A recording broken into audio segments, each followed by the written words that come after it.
ETV YouTube channels లో మీ వ్యాపార ప్రకటనల కోసం ఈ నంబర్కి కాల్ చేయండి.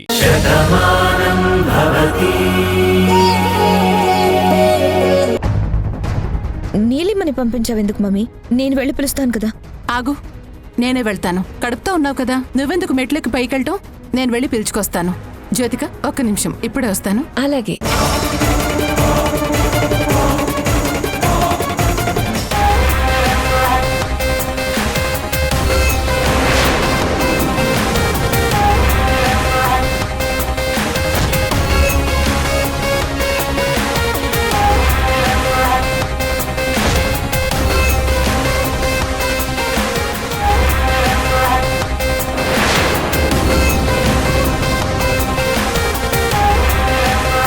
ఏంటి నీలిమా? ఇదేంటి, పిలవడానికి వెళ్ళిన నీలిమ రాలేదు, పిలుస్తానని వెళ్ళిన ఊర్మిళ కూడా రాలేదు. ఏం చేస్తున్నావు అక్కడ? వాళ్ళిద్దరూ నిద్రపోతున్నారు, ఎలా పిలవాలో అర్థం కాలేదు. అమ్మా చెల్లెమ్మ, నువ్వు కూర్చుని మాట్లాడుతుండు, నేను వెళ్ళి పిలుచుకుని వస్తాను. అలాగే. వీళ్ళు వెళ్ళి కార్తీక్తో మాటల్లో పడ్డారంటే ప్రపంచాన్ని మర్చిపోతారు. పర్వాలేదన్నయ్య, ఏదో ఇంపార్టెంట్ అయితేనే మాట్లాడుకుంటారు, వదిలేయండి. అలా అని మిమ్మల్ని ఇంట్లో కూర్చోబెట్టలేం కదా. మేము వెళ్ళి పిలుచుకొస్తానమ్మా. 1 minute. అమ్మా మాట్లాడుతుండు.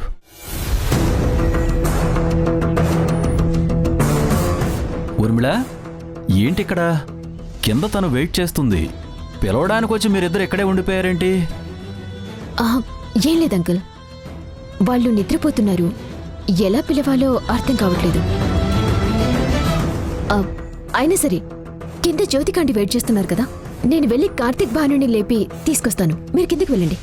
ఏమీ అవసరం లేదు. నిద్రపోతున్నారు కదా, లేపడం ఎందుకు? జ్యోతికని వాళ్ళకి ఇంకోసారి పరిచయం చేస్తాను. పదండి.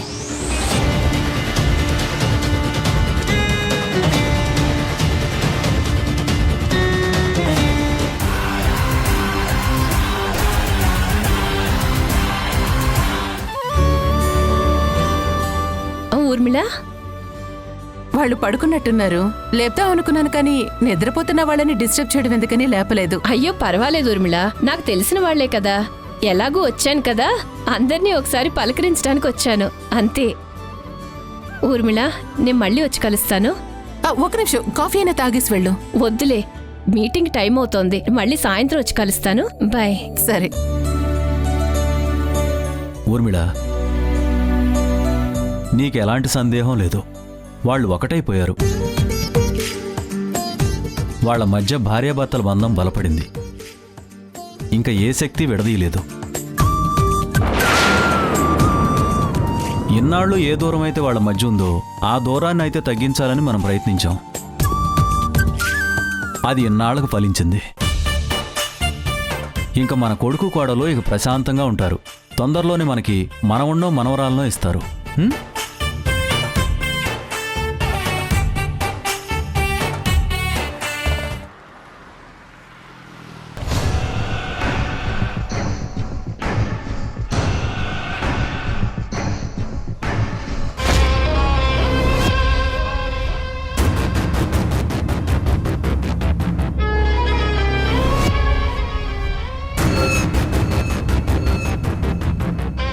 ఎందుకమ్మా బాధపడతావు? ఆ ఇంట్లో ఉన్న ముసలావిడ చెప్తూ ఉంటుంది కదా, తానొకటి తలిస్తే దైవం మరొకటి తలుస్తుందని. మన విషయంలో అదే జరిగింది. ఇన్ని రోజులు నువ్వు ఓడిపోతున్నావంటే చిన్నపిల్లవి, గట్టిగా ప్రయత్నించినా ఎప్పుడో చిన్న పొరపాటు చేస్తున్నావు. అందుకే గెలుపు పాదాల దాకా వచ్చి దూరం అయిపోతుంది అనుకున్నాను. కానీ తప్పు నీలో లేదమ్మా. విధి మన మీద పగబట్టింది. అందుకే మనం ఎంత ప్రయత్నించినా మనకి ఎదురు దెబ్బలే తగులుతున్నాయి. వాళ్ళని అన్ని విధాలుగా దెబ్బ కొట్టాలని చూస్తున్నా వాళ్ళవన్నీ అనుకూలంగా మార్చుకుని వాళ్ళు గెలుపుని సొంతం చేసుకుంటున్నారు. ఇప్పటికే చాలా బాధలో ఉన్నాను మావయ్య. ఇప్పుడు కూడా నువ్వు ఆ భానుని పొగిడి నా కోపాన్ని మరింత పెంచకు. ఆ భాను జీవితంలో సంతోషంగా ఉండకూడదు. తన జీవితంలో కార్తీక్ కనపడకూడదు అన్నది నా ఆశ. కార్తీక్ నాతో తప్ప ఎవరితోనూ ఉండకూడదన్నది నా జీవితాశయం. అలాంటి నా ఆశయం ఈరోజు నీరు కారిపోయింది మావయ్య. ఏ భాను కళ్ళల్లో నీళ్లు చూడాలనుకున్నానో కానీ ఆ కన్నీళ్లు నాకే మిగిలాయి. ఆ భాను ఆనందంగా ఉంది, అది నేను తట్టుకోలేకపోతున్నాను మావయ్య. చూడమ్మా, ప్రకృతి పగబడితే ప్రళయాన్నెవ్వరూ ఆపలేరు. కాలమే పగబడితే ఇలా ఏ ప్రయత్నం కలిసి రాదు. ఇన్నాళ్ళు వాళ్ళిద్దరూ దూరంగా ఉన్నారు కాబట్టి దూరం చేయొచ్చని మనం ఎన్నో ఘోరమైన ప్రయత్నాలు చేశాం. కానీ వాళ్ళ మధ్య దూరం పెరగలేదు. ఈరోజు ఆ ఎడబాటు కూడా దూరమైపోయి వాళ్ళిద్దరూ దగ్గరయ్యారు. భార్యాభర్తలుగా ఒక్కటైపోయారు. మామూలుగానే వాళ్ళ బంధాన్ని నువ్వు విడదీయలేకపోయావు. అయినా తాళితో ముడిపడిన బంధాన్ని విడదీయడం ఎవ్వరి తరం కాదమ్మా. ఇంక నీ మనసులో ఉన్న కార్తీక్ని మర్చిపో. మావయ్య, నేను కార్తీక్ని మర్చిపోవడం అంటే అది నేను మట్టిలో కలిసిపోయాక జరుగుతుంది. ఈ కంఠంలో ప్రాణముండగా కార్తీక్ని మర్చిపోవటం జరగదు. వాళ్ళిద్దరూ ఒక్కటైనా, వాళ్ళిద్దరి మధ్య విడదీయలేనంత అనుబంధం పెరిగినా వాళ్ళ మధ్య దూరాన్ని ఎలా పెంచాలో, కార్తీక్ మనసులో ఎలా విషాన్ని నింపాలో నాకు బాగా తెలుసు.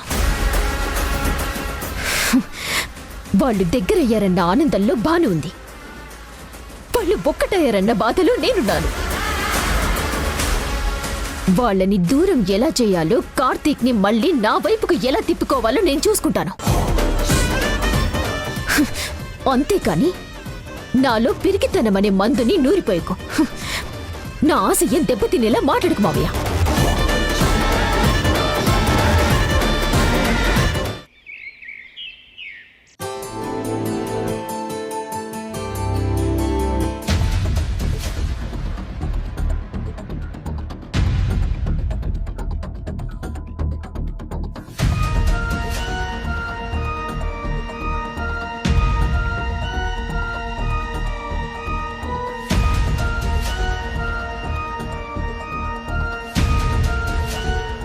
అక్కడే ఆగిపోయావేంటి భాను? లోపలికి రా.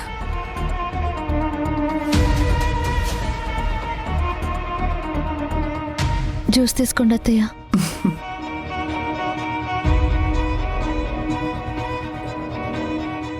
లేటుగా నిద్రలేచారా? సారీ అత్తయ్య, ఇంకెప్పుడు పొరపాటు చేయను. అరే, ఇప్పుడు నేనేమడిగానని నువ్వు నాకు క్షమాపణ చెప్తున్నావు? నువ్వు లేటుగా లేచావని చెప్పి క్యాజువల్గా అడిగానంతే. నా కొడుకు కోడలు ఎప్పుడూ తప్పు చేయరు. మీరు ఆనందంగా సంతోషంగా ఉండాలని నేను కోరుతున్నాను. మీరు అలాగే ఉన్నందుకు నేను హ్యాపీగా ఫీల్ అవుతున్నాను.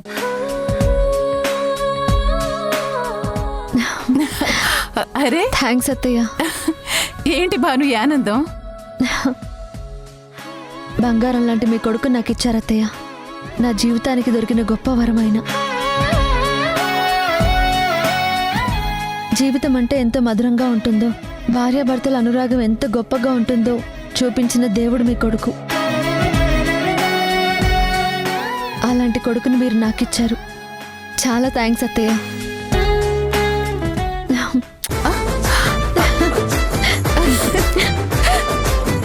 మమ్మీ, వదిన కళ్ళల్లో ఆనందం కన్నా నీ కళ్ళల్లో సంతోషమే ఎక్కువ కనపడుతుంది. అవును ఊర్మిళ, ఈ రోజు నీ కళ్ళల్లో చాలా ఆనందం కనపడుతుంది. వాళ్ళిద్దరూ ఇలా హ్యాపీగా ఉండాలని నేనెంత కోరుకున్నానండి. కానీ వాళ్ళు మన మధ్య ఒక్కటైనట్టు నటించారు. గదిలో వాళ్ళిద్దరూ ఒక్కటవ్వలేదని తెలిసిన రోజు నా గుండె పగిలినంత పనైంది. నా కొడుకు కోడలు ఇలా ఎలా ఉండగలుగుతున్నారని నేను ఎంతో మదనపడ్డాను. మన ముందు మమకారాన్ని నటిస్తున్నారేమోనని నేనెంతో బాధపడ్డాను. వాళ్ళిద్దరూ ఒకటైతేనే కదా ఆ జీవితం ఎలా ఉంటుంది అనేది వాళ్ళకు కూడా తెలుస్తుంది. ఆ ఆనందంతోనే కదా వాళ్ళు మరింత దగ్గరవుతారు. అదే నేను కోరుకున్నాను.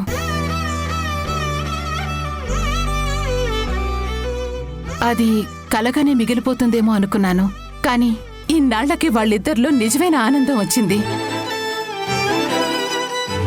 ఇప్పుడు వాళ్ళ మొహాలు చూస్తుంటే తల్లిగా నాకెంతో ఆనందంగా ఉందండి. పిల్లల సంతోషం కన్నా తల్లికి ఇంకేం కావాలి చెప్పండి? పిచ్చూర్మిళ, ఆ బంధం దేవుడు వేశాడు. అది దూరం ఎలా అవుతుంది? ముడివేసిన పరమాత్ముడికి తెలుసు. వాళ్ళని ఎప్పుడు ఎలా కలపాలో కూడా తెలుసు. ఇప్పుడు జరిగింది కూడా అదే. ఏ తల్లైనా సరే పిల్లల ఆనందాన్ని కోరుకుంటుంది. ఇన్నాళ్ళు నా కొడుకు కోడలు ఆనందంగా లేరని బాధపడేదాన్ని. కానీ ఇన్నాళ్లకి వాళ్ళకి జీవితం అంటే ఏంటో తెలిసొచ్చింది. ఇక నా కొడుకు కోడలు, నా కూతురు అల్లుడు హ్యాపీగా ఉంటారు. ఇక ఈ ఇంట్లో ఈ ఆనందం ఎప్పుడూ ఇలాగే ఉండాలి. నా పిల్లలందరూ ఆనందంగా సంతోషంగా ఉంటే నాకంతే చాలు. వాళ్ళని చూస్తే ఇలా హాయిగా గడిపేస్తాను. ఎన్నాళ్ళు నువ్వు ఇదే కోరుకున్నావు కదా ఊర్మిళ.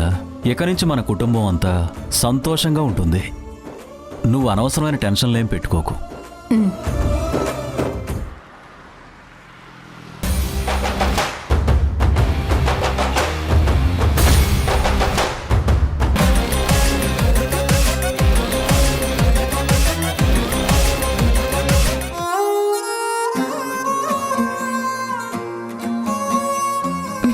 ఏంటండి ఇది? వదలండి. హలో మేడం, పట్టుకుంది నేను కాదు, కబోర్డుకున్న మేకు నిన్ను పట్టుకుంది.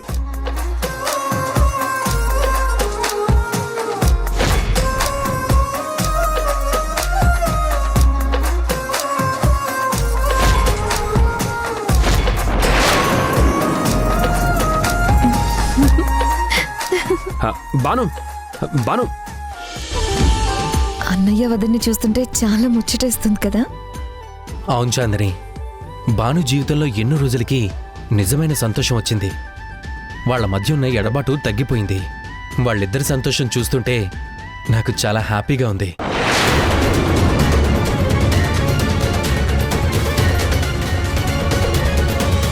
బాను ఒక్క కార్తీక్, ఏమండి? మనం బయటికి వెళ్ళాలి. ఈ టైంలో ఎక్కడికండి? నాకు కార్తీక్కి కామన్ ఫ్రెండ్ యుఎస్ నుంచి వాళ్ళ ఇంటికి వెళ్ళిపోయింది. ఇప్పుడు తిరిగి వెళ్ళిపోతుంది. 2 అవర్స్లో ఫ్లైట్ ఉంది. ఎయిర్పోర్ట్కి రమ్మని నాతో చెప్పింది.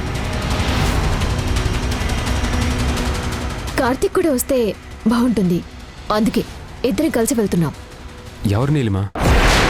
నీకు పింకీ తెలుసు కదా, తనే ఈరోజు యుఎస్ వెళ్తుంది. మనిద్దరం కలిసి సెండ్ ఆఫ్ ఇస్తే బాగుంటుంది. మీ ఫ్రెండ్ అంటుంది కదా, వెళ్ళిరండి. భాను, మీ ఇద్దరిని దూరం చేయటానికి నేను ఈ నాటకం ఆడుతున్నాను. దాన్ని అమాయకంగా నమ్మేశావు నువ్వు. ఇలాగే మీ ఇద్దరిని విడదీస్తాను. రా కార్తీక్. ఏవే ఈ టైంలో వాడిని ఎక్కడికి తీసుకెళ్తున్నావు? ఎయిర్పోర్ట్కి బామ్మ. ఎందుకు నీలిమా? అదే ఆంటీ, మా ఇద్దరికి కామన్ ఫ్రెండ్ ఒక అమ్మాయి ఉంది. తను అమెరికాకి తిరిగి వెళ్ళిపోతుంది. ఎయిర్పోర్ట్కి వెళ్ళి సెండ్ ఆఫ్ ఇవ్వాలి కదా, అందుకే తీసుకెళ్తున్నాను. ఎన్ని అవర్స్లోనే తిరిగి వచ్చేస్తాం. అవసరం లేదు.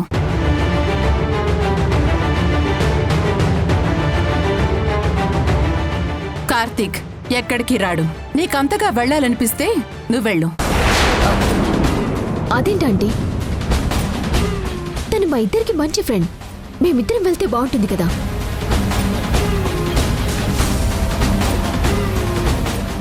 ఇందులో మీకెందుకు అభ్యంతరమో నాకేం అర్థం కావడం లేదు. చూడు నీలిమా, కార్తీక్ నీలాగా ఒంటరివాడు కాదు. తనకి పెళ్ళయింది, భార్య ఇంట్లోనే ఉంది.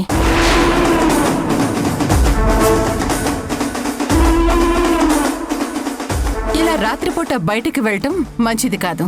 అదే కాకుండా ఆ అమ్మాయికి కార్తీక్ ని చూడాలనుంటే ఇక్కడికొచ్చినప్పుడే కలిసుండేది కదా. కావాలంటే ఒక 2 రోజులు ఉండేలేదు కదా.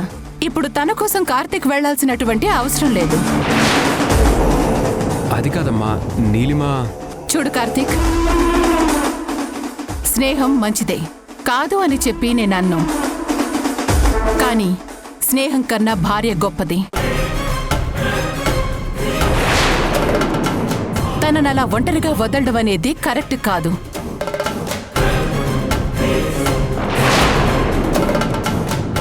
నువ్వు ఎక్కడికి వెళ్లాల్సినటువంటి అవసరం లేదు.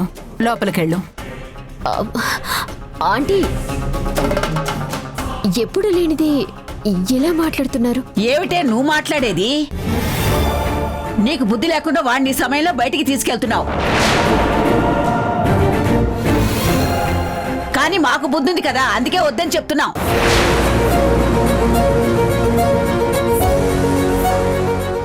వాడింట్లో ఉండాలని ఊరిమిళ చెప్తుంటే తీసుకెళ్లాలని నువ్వెందుకు తాపత్రయపడుతున్నావు?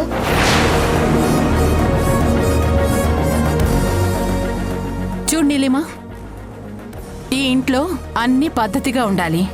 అవే పద్ధతులు నువ్వు కూడా పాటించాలి. ఆ విషయం మాత్రం గుర్తుపెట్టుకో. అది కదండి. ఊరిమిళ చెప్పింది కదా, ఇంకేం మాట్లాడకు.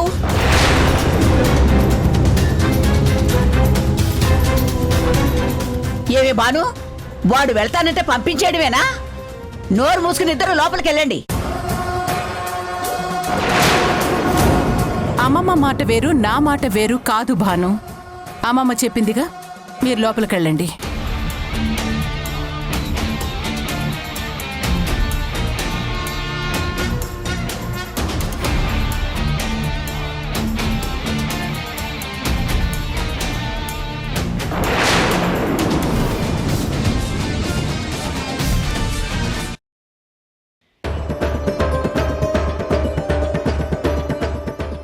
కార్తీక్ ఎక్కడికి రాడు. నీకంతగా వెళ్ళాలనిపిస్తే నువ్వెళ్ళు.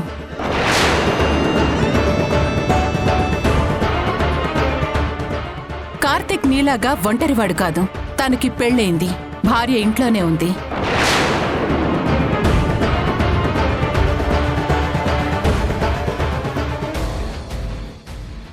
ఈ ఇంట్లో అన్ని పద్ధతిగా ఉండాలి. అవే పద్ధతులు నువ్వు కూడా పాటించాలి.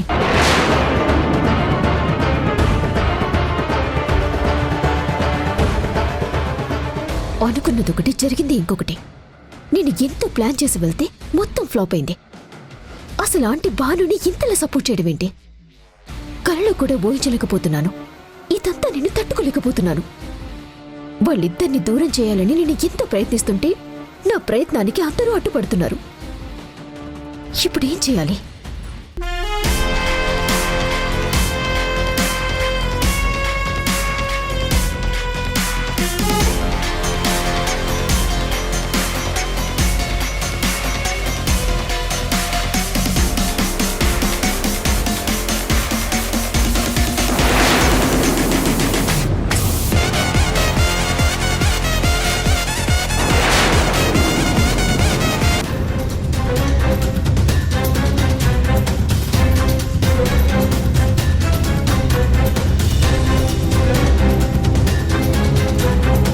ఏంటి నీలిమా, కోపం వచ్చిందా? నాకెందుకు కోపం వస్తుందంటే, ఇది మీ ఇల్లు, వాళ్ళు మీ పిల్లలు. నిర్ణయం మీది. మీకు నచ్చిందే చేయాలి కదా. మీ నిర్ణయం మీరు చెప్పారు. దాంట్లో నాకెందుకు కోపం ఉంటుంది? నీ మాటలే అర్థమవుతున్నాయి నీకు కోపం వచ్చింది అని. చూడు నీలిమా, కొన్ని విషయాలనేవి మనకి నచ్చకపోయినా అవి జరిగి తీరుతాయి. వాటిని రిసీవ్ చేసుకున్నప్పుడే నువ్వు ప్రశాంతంగా ఉంటావు. నేనెందుకు ఆపాననే విషయం నీకు అర్థమయ్యే ఉంటుందిగా. బాగా అర్థమైందా ఆంటీ? మీరన్న దాంట్లో కూడా నిజమే ఉందని. నేను కూడా ఇప్పుడు గదిలోకి వచ్చాక ఆలోచిస్తున్నాను. కొడుకు కోడలు హ్యాపీగా ఉండాలని మీరు కోరుకున్నారు. ఫ్రెండ్ యుఎస్ వెళ్తుంది కదా, తనకి హ్యాపీగా సెండ్ ఆఫ్ ఇద్దామని నేను అనుకున్నాను. ఇద్దరి ఊహ మంచిదే, కానీ మీ మాట ఇంకా మంచిదని ఇప్పుడే నాకు అర్థమైంది. చూడు నీలిమా, భాను కార్తీక్ ఇప్పుడెంతో సంతోషంగా ఉన్నారు. నువ్వు కూడా చూస్తున్నావు కదా. వాళ్ళలా ఉండటం అనేది నీకు కూడా ఆనందమేగా. లేనట్టుగా నేనేమైనా ప్రవర్తించానా ఆంటీ? మన మనసులో ఏమున్నా బయటికి ఇంకోలా నటించినా మన కళ్ళు నిజం చెప్పేస్తాయి. కళ్ళను చదివే వాళ్ళకి ఎదుటి వాళ్ళు ఏమనుకుంటున్నారో తెలిసిపోతుంది. నా పిల్లల సంతోషం ఏ చిన్న కారణం వల్ల కూడా దూరం కాకూడదు. కార్తీక్, భాను ఇప్పుడు ఎంతో హ్యాపీగా ఉన్నారు. వాళ్ళు ఇబ్బంది పడేటువంటి పరిస్థితి ఎవరి వల్ల కూడా రాకూడదు. మరీ ముఖ్యంగా నీ వల్ల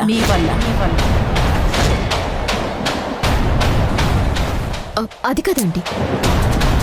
నాకన్నీ తెలుసు నీలిమ. అందుకే చెప్తున్నాను, వాళ్ళిద్దరినీ అలాగే ఉండని. వాళ్ళ మధ్యలోకి నువ్వు వెళ్ళాలనేటువంటి ప్రయత్నం ఆపేసే. ఇది నువ్వు వార్నింగ్ అని అనుకున్నా నాకెటువంటి నష్టం లేదు. కానీ ఇది నా ఫైనల్ డెసిషన్.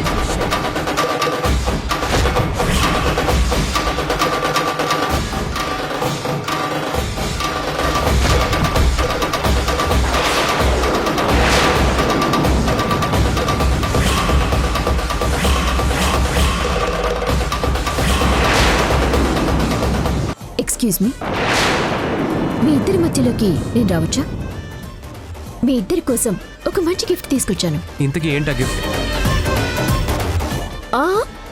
ఇప్పుడే కాదు, నేను వెళ్ళాక మీరిద్దరు కలిసి ఓపెన్ చేసి చూడండి. ఖచ్చితంగా మీరు షాక్ అయ్యేలాగే ఉంటుంది. వస్తాను.